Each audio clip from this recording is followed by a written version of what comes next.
Sehatry tsy fandriam-pahalemana indray kosa na dia eo azy ireo dahalo sy mpangalatr'omby niverina eo anivon'ny fiarahamonina dia mbola misy ihany koa ireo manohy ny asa ratsy efa fanaony miantso amin'ny fanohizana amin'ilay hetsika atsotsika hoe kodare araka izany ny solombavambahoaka voafy tao be roro.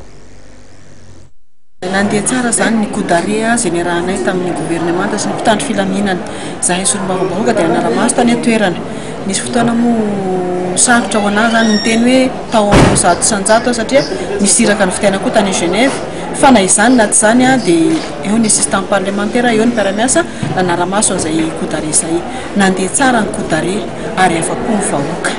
ary ao amin'ny tao anaty izay nisy ny dahalo izay efa nivoaka hoe resy lahatra fa hiala amin'ny ratsy ataony misy ihany koa nefa nireo mbola mikiry biby manao karaha voanjanona le kodare dia nanaranoatra nanao tao anaty nahitana faty olona izay voaingana tamin'ny herinandro lasa iny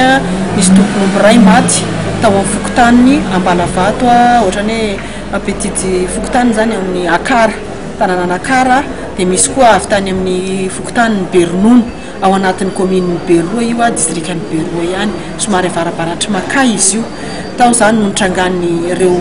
asandalo ireo ary eto zany dia miantso ny vahoaka rehetra izay maheno anteny izao hoe ajanony amin'izay ny halatra fa efa tsy zany intsony no tokony atao satria betsaka ny fanampiana mitobaka na miresaka fambolena na miresaka inona tokony mba hifofotra any amin'ny fambolena sy ny asa amin'izay ny rehetrarehetra.